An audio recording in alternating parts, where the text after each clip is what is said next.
this is the same block.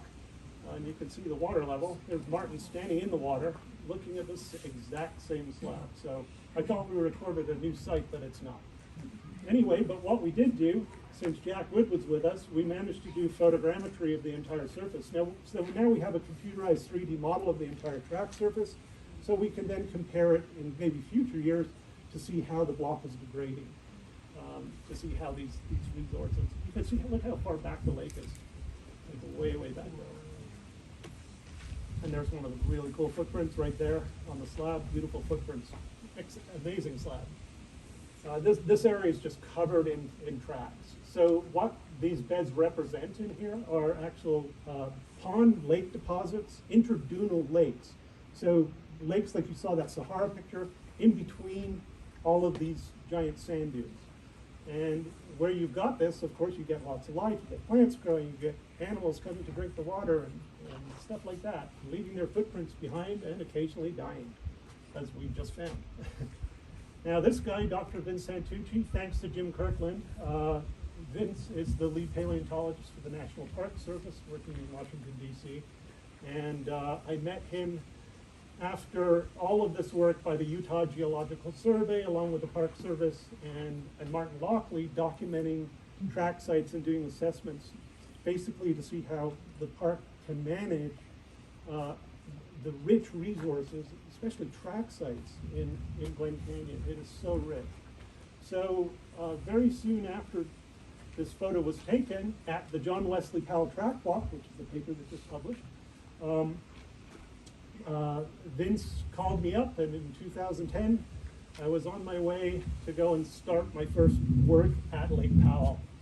And here you can see that MTB represents the John Wesley Powell Track Walk. It's MTB because it used to be called the Mega Track Walk.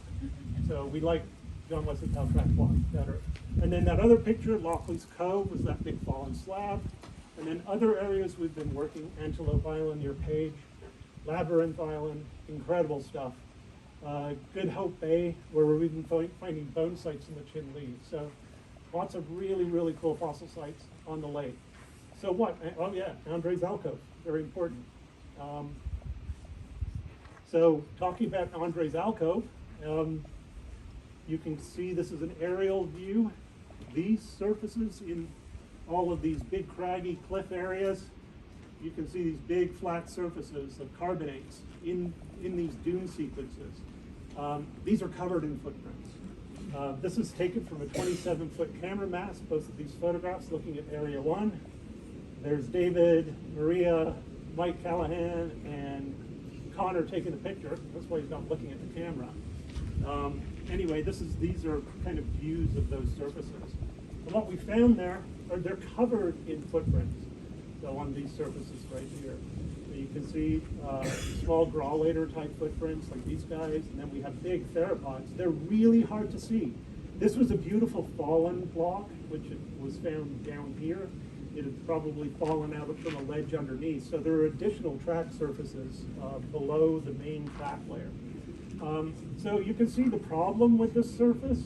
It's really difficult to see the tracks. So this is where photogrammetry comes in.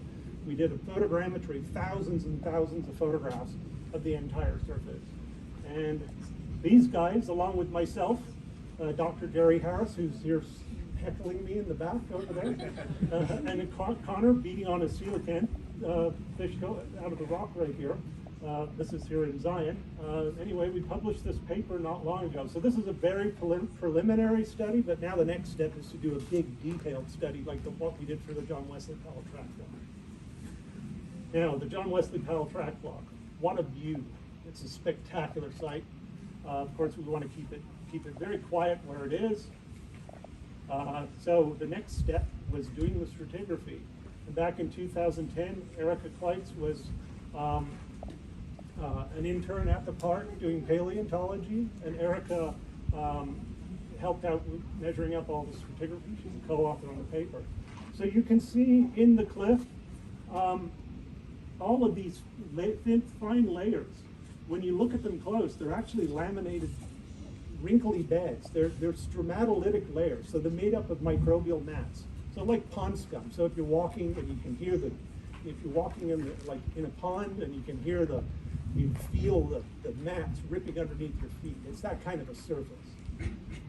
This is kind of a side view. So this block has tumbled off out of the cliff. You can see right here, this is a dune set, so sand dunes, and then you get these pond deposits and lake deposits, which are all laminated like this. We were able to match this block, the position, because of the joint in the rock. We were able to reposition how it was positioned in the cliff. So I don't have a bigger picture of Tyler, but there he is, trying to measure a section in the cliff, which was extremely difficult. Also difficult because where the Powell track block is located, we weren't able to really measure a strat section there because everything was covered. So we had to move further to the south.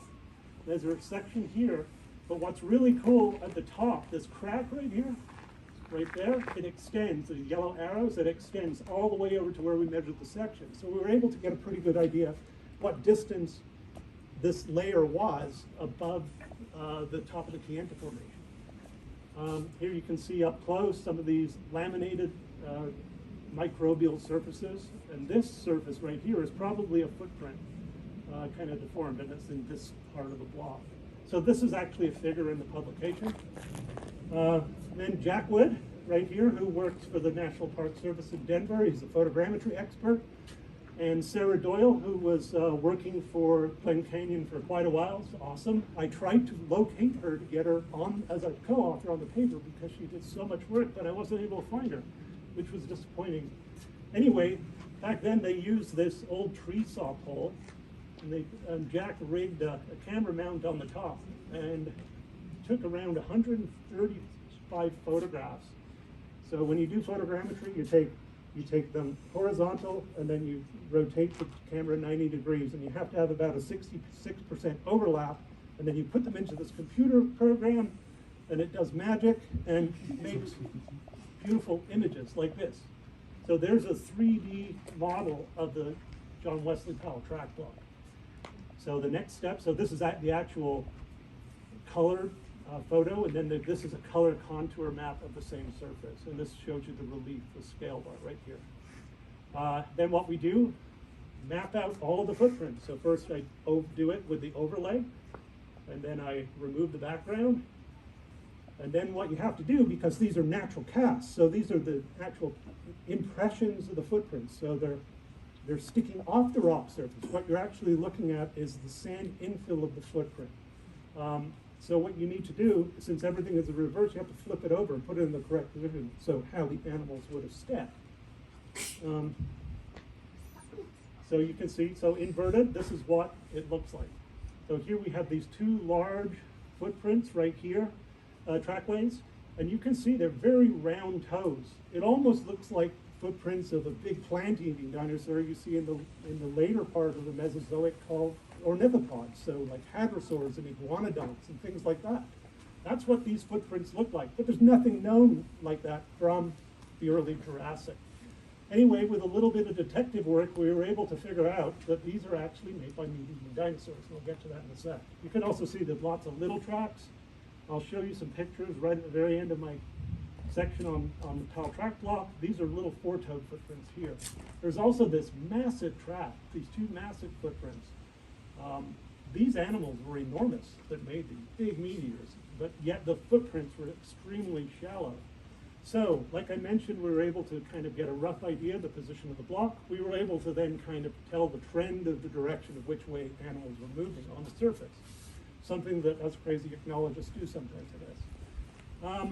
So it was suggested by Martin Lockley and Lida Jing that these footprints, and I agree with it, because you have softer sediment underlying this much heavier material, the pre and post liquefaction, so after they turn to rock, probably compaction of the sediment caused them to look more inflated. That's partially true, but we've kind of determined that these microbial mats might have something to do with it as well. So here you can see how round these toes look. They don't look like meat-eating dinosaur footprints. These are what good meat-eating dinosaur footprints look like. That's the one at St. George. This is a really horrible lull drawing from the 1930s, which I colored. This is based on the